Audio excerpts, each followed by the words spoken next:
নমস্কার। তুলা রাশি ২০২৪ সালের সেপ্টেম্বর মাসটা কেমন যাবে? আপনাদের কর্ম কেমন হবে? ব্যবসা কেমন হবে?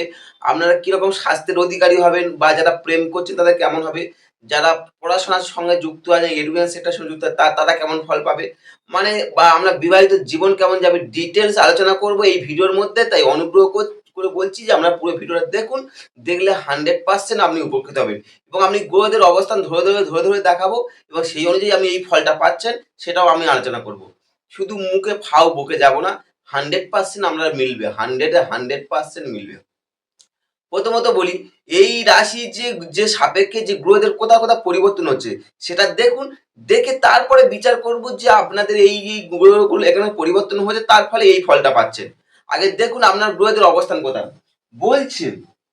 মানে গ্রহদের যে অবস্থানটা দেখুন, এখানে যে হচ্ছে আপনার আপনার তো তুলা রাশিতে বা তুলা লগ্ন যেখানে আছে সেই রাশির অধিপতি আর অষ্টমপতি কোথায় বসছে? আপনার দ্বাদশে।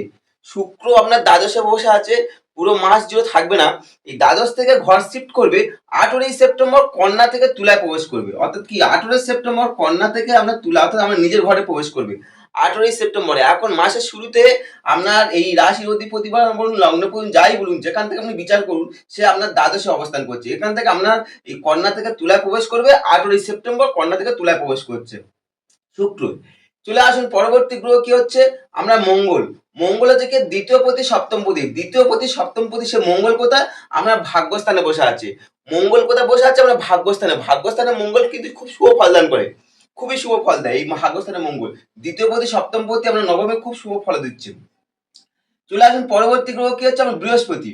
এই আমরা 3 নম্বর ঘর, তৃতীয় পতি ষষ্ঠ পতি সে কোথায় বসছে? আমার অষ্টমে, অষ্টমে বসছে। বৃহস্পতি পুরো মাস জুড়ে সে আপনার অষ্টমে থাকবে, বৃষ রাশিতে অবস্থান করবে। পুরো মাস জুড়ে বৃষ রাশিতে বৃহস্পতি অবস্থান করছে। পুরো মাস জুড়ে সে ওখানে অবস্থানের উপরে থাকবে।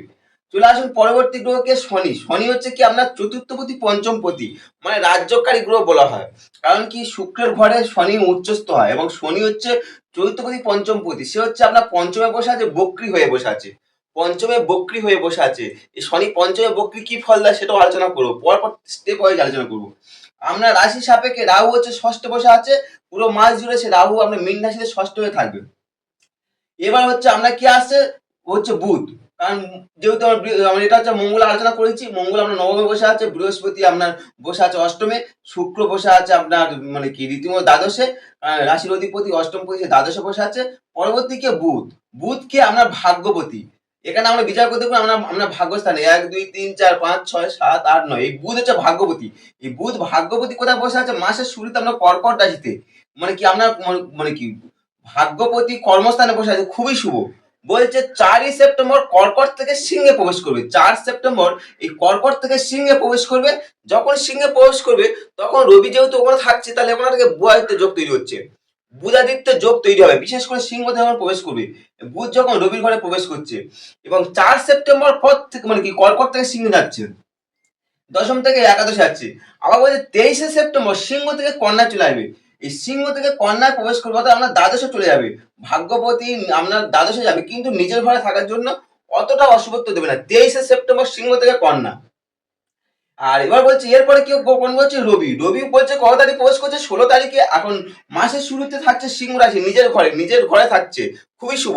কিন্তু বলছে 16ই সেপ্টেম্বর সিংহ থেকে কন্যায় প্রবেশ করবে। 16ই সেপ্টেম্বর সিংহ থেকে সে কন্যায় প্রবেশ করবে। এই হচ্ছে রাশিদের গ্রহদের অবস্থান। এই গ্রহদের অবস্থান সাপেক্ষে আমি আপনি যারা সিংহ রাশি যারা জন্মগ্রহণ করেছি তারা কি ফল পাবো, এইটা হচ্ছে আমাদের মূল কথা। মূল কথা যে আমাদের কি ফল পেতে পারি, তা আমাদের কর্মজীবন কেমন যাবে, আমাদের ব্যবসা কেমন হতে পারে, বা আমরা প্রেম জীবন কেমন চলতে পারে, যারা যেমন যে সেক্টরে আছে, বা আমাদের হেলথ কেমন যাবে, বয়স্ক মানুষ হোক যাই হোক হেলথ কেমন যেতে পারে, ডিটেলস আলোচনা করবো। তাই অনুগ্রহ করে বলছি পুরো ভিডিওগুলো দেখো। দেখলে 100% বলছে আপনি উপকৃত হবেন, 100%। প্রথম এই যে তুলা রাশি যে বা লগ্ন যাই বলুন যেখানে ধরুন, এই যে রাশি বা লগ্নটা নির্দেশ করে কি? রাশিটা হচ্ছে পুরুষ রাশি। এই রাশিটা চর রাশি বলা হয়। রাশিটা হচ্ছে বায়ু, বায়ু রাশি বলা হয়। অগ্নিবৃত্তি বায়ু জলের মধ্যে বায়ু রাশি।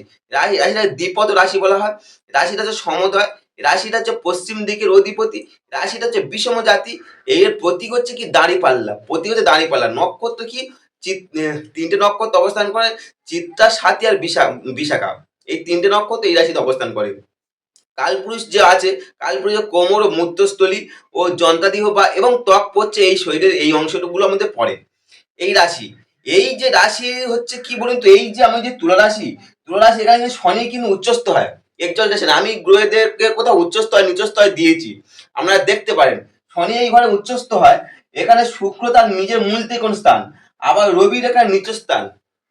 মানে কি বুঝতে পারছি, রবির নিচ, শুক্রের আপনার মূল ত্রিকোণ, শনির উচ্চ স্থান, এতগুলো হওয়ার জন্য এই রাশিটা কি হয় বলুন তো, প্রথম জীবনে যারা তুলা রাশি যারা জাতক জাতিকা হয় কি বলুন তো, প্রথম জীবনে তার প্রচুর ভোগ ভোগ বিলাসে থাকে। যেই হোক, প্রথম জীবনে প্রচুর ভোগ বিলাস থাকে, এবং এই ভোগের থেকে যে দুঃখ অনুভব হয়, এটা জীবনে আস্তে আস্তে যেমন মানে এটা শেষ জীবনে প্রচুর দুঃখ অনুভব করে। কারণ কি শনি এখানে উচ্চস্থ হয়ে আছে, মানে যেমন ভোগ দেবে তেমনি যে ভোগের জন্য যে দুঃখটা দেয়, সে এখানে এই এই ঘরটা খুব নির্দেশ করে। এই ঘরে কি নির্দেশ করে মানে, এই ঘরে যারা জাতক জাতিকা হয় কি বলুন তো, যারা এই তুলা রাশি জাতক বেশ ইঙ্গিতজ্ঞ বুদ্ধিমান হয়ে থাকে। এরা এরা বেশ শান্তপ্রিয় এবং শান্ত মধুর প্রিয় হয়ে থাকে, শান্ত মধুর প্রিয় হয়। এদের সব থেকে বড় কথা কি বলে, এদের ব্যবসায়ী বুদ্ধি প্রবল। তাই এত কিছু গুণ থাকা সত্ত্বেও ব্যবসায় বুদ্ধি বেশ বুদ্ধিমান ইঙ্গিত করছে। তা সত্ত্বেও আপনারা কি কি শুভ ফল পাচ্ছেন, কি কি অশুভ হচ্ছে সেপ্টেম্বর মাসটা, স্পেসিফিক সেপ্টেম্বর মাসটা আমি কি কি ফল পেতে চলেছি। বলছে কর্মজীবন দিতে, প্রথম আমি আলোচনা করবো কর্মজীবন। কর্মজীবন দিক থেকে এই মাসটা কি বলছে, মধ্যম ফলাফল পাবেন, খুব সুবর্ত ফলাফল পাবে না। কেন প্রশ্ন হচ্ছে, আমি বললাম তো কেন, কারণ হচ্ছে আমি গ্রহদের অবস্থান ধরে ধরে দেখাবো বলছি। যেমন দেখুন, রাহু আপনার কর্মস্থানে দৃষ্টি দিচ্ছে, রাহু তার নবম দৃষ্টি দ্বারা আপনার কর্মস্থানকে দেখছে। রাহু যখন কর্মস্থান দেখছে, তাহলে একটা কর্মের মধ্যে একটা কিছুটা বিশৃঙ্খলা তৈরি হবে, কর্মের মধ্যে একটা কিছুটা বিশৃঙ্খলা, অনিয়ন্ত্রণ সবকিছু নির্দেশ করে যে রাহু যখন কর্মস্থানে দৃষ্টি দেয় বা কর্মস্থানে বসে, বিশেষ করে একটা কিছু বিশৃঙ্খলা তৈরি হবে। এবার দ্বিতীয় নম্বর কি বলতে, শুক্র আপনার দ্বাদশে বসছে। এই শুক্র দ্বাদশে বসা খুব শুভত্ব নয়, এবং নিচস্থ যা আপনার রাশির বা লগ্নের যে অধিপতি সে দ্বাদশে বসছে, এবার রাহুর দৃষ্টি কর্মের দিকে, ফলে কর্মের মধ্যে একটা অনীহা অনিচ্ছা নানা রকম সমস্যা তৈরি হতে পারে, এবং একটা কর্মের মধ্যে বিশৃঙ্খলা তৈরি হতে পারে। যদিও বলছে শাস্ত্র বলছে, যখন শুক্র 8ই সেপ্টেম্বর কন্যা থেকে তুলা প্রবেশ করে, শুক্র 8ই সেপ্টেম্বর কন্যা থেকে তুলা প্রবেশ করে, তখন সেই যে সমস্যাটা চলছে না, সেই সমস্যাটা কোথাও আপনি রিলিফ পাবেন, অনেকটা হলেও রিলিফ পাবেন, এবং আপনার জীবনে আর একটু হলেও ভালো কিছু হবে। এটা হচ্ছে আপনার কর্মজীবন বললাম। এর পরবর্তী কি বলছে, ব্যবসা। ব্যবসার দিক থেকে এই মাসটা খুব শুভ ফল পাবেন। কেন, কারণ সপ্তম থেকে ব্যবসা বিচার করা হয়, একাদশ থেকে ব্যবসা বিচার করা হয়। সাকসেস দেয় একাদশ, সপ্তম থেকে ব্যবসা বিচার, সেই সপ্তম প্রতি আপনার নবমে, দ্বিতীয় প্রতি সপ্তম প্রতি সে নবমে, খুব শুভ, মঙ্গল নবমে বসে আছে, খুবই শুভ ফল দিচ্ছে। এবার একাদশে রবি, যে সে নিজের ঘরে অবস্থান করছে, ফলে ব্যবসার নতুন নতুন দিগন্ত উন্মোচন হবে, নতুন নতুন দিগন্ত উন্মোচন হচ্ছে আপনার, এবং ব্যবসা আপনি অনেক উন্নতি ঘটাতে পারবেন। কারণ দ্বিতীয় প্রতি আপনার সেও আপনার খুব ভালো পজিশনে আছে। হ্যাঁ, যেখানে আমরা অ্যাকুমুলেটেড ওয়েলথ বলা হচ্ছে, একাদশ পদ থেকে আমরা আয় বলা হচ্ছে, সেও আমরা ভালো অবস্থান বসে আছে। মানে এবং সব থেকে সবকিছু ভালো হবে। কিন্তু যে শুক্র যেহেতু দ্বাদশে আছে, তো শুক্র যখন আমার রাশিতে প্রবেশ করবে, আপনার বিশেষ করে 8ই সেপ্টেম্বর পরে, 8ই সেপ্টেম্বর যখন পরে যখন প্রবেশ করবে, তখন আপনার আরো ব্যবসার দিক থেকে আরো মানে কি ভালো ভালো মানে তৈরি হবে, পরিবেশ তৈরি হবে, এবং আপনারা আরো দিগন্ত খুলে যাবে, এবং আপনার কাছে নতুন নতুন অফারও আসতে পারে ব্যবসার দিক থেকে। চলে আসুন পরবর্তী হচ্ছে কি আলোচনা করবো, পরবর্তী হচ্ছে শিক্ষার্থীরা যারা এডুকেশন সেক্টরের সঙ্গে যুক্ত আছে। বলছে যে শিক্ষার্থীরা এই মাসটা মধ্যম ফলাফল, কারণ শনি আপনার পঞ্চমে বসে আছে, বক্রী হয়ে বসে আছে।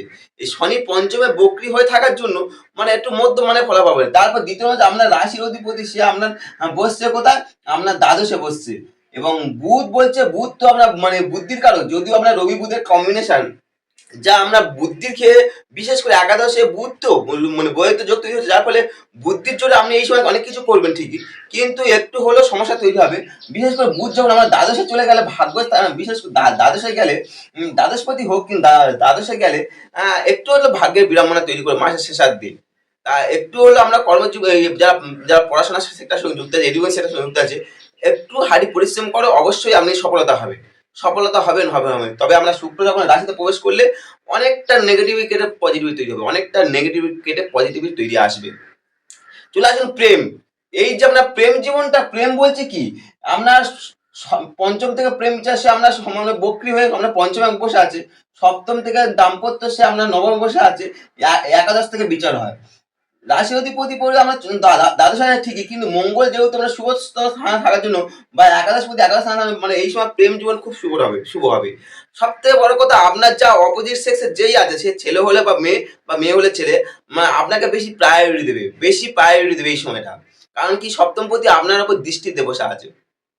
চতুর্থ দৃষ্টি দ্বারা মঙ্গল আপনার শুক্রকে দেখছে মাসের প্রথমার্ধে, এবং শেষার্ধে হয়তো আপনার রাশি অধিপতি আপনার রাশিতে ঢুকলে, সপ্তমে দেখলে আপনি তাকে বেশি গুরুত্ব দেওয়ার চেষ্টা করবেন, কিন্তু মাসের প্রথমার্ধে আপনার যে অপোজিট সেক্স আপনাকে বেশি গুরুত্ব দেবে, গুরুত্ব দেবে 100%। ঠিক তেমনই ভাবে দাম্পত্য জীবনও ঠিক একই রকম ফল পাবেন। দাম্পত্য জীবনও ঠিক যারা যারা বিবাহিত হয়ে আছে তারাও ঠিক একই রকম সেম ফল পেতে চলেছে, মানে সেম ফল পাবেন দাম্পত্য জীবনের ক্ষেত্রে।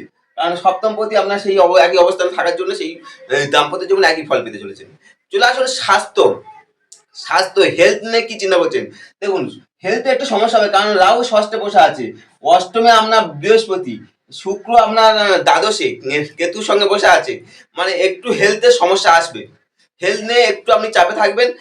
তবে মানে কি, গ্রহতে যখন পরিবর্তন, বিশেষ করে শুক্র যখন 28 সেপ্টেম্বর পর থেকে যখন ঘরে প্রবেশ করবে, আপনার হেলথের যা যা নেগেটিভ আছে পজিটিভ হবে।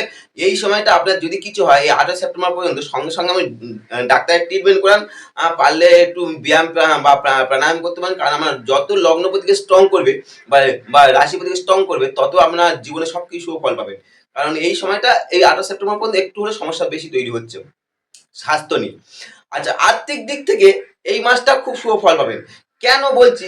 দেখুন, আপনার রাহুর দৃষ্টি আছে আমার ধনস্থানে, বৃহস্পতির দৃষ্টি আছে ধনস্থানে, একাদশে আপনার সাকসেসের জায়গা বয়াইতে যোগ তৈরি হচ্ছে, বা শনির দৃষ্টি যায় ঠিকই, কিন্তু শনির দৃষ্টি দিয়ে যদি দ্বিতীয় থাকে, খরচ খরচাটা একটু সে লিমিটেড করে সেই জাতীয়। তাহলে রাহুর দৃষ্টি, বৃহস্পতি দৃষ্টি, এতগুলো শুভগুলো দৃষ্টি থাকার জন্য এই মাসটা আর্থিক দিক থেকে অনেকটা অনেকটা শুভ ফল পাবেন, অবশ্যই শুভ ফল পাবেন। আর এই হচ্ছে আজকে আলোচনা করলাম তুলা রাশি সম্পর্কে। যদি ভিডিওটা ভালো লাগে অবশ্যই সাবস্ক্রাইব করতে পারেন, আর পরবর্তী ভিডিওগুলো দেখার জন্য বিশেষ বিশেষ অনুরোধ রইল। পরবর্তী আমি 12টা আমি ভিডিও সমস্ত এই রাশির যে ভিডিওগুলো দিচ্ছি, আর পূর্বের ভিডিওগুলো দেখুন। আর এই ভিডিওগুলো পুরো দেখার জন্য আমাকে অসংখ্য অসংখ্য ধন্যবাদ। নমস্কার।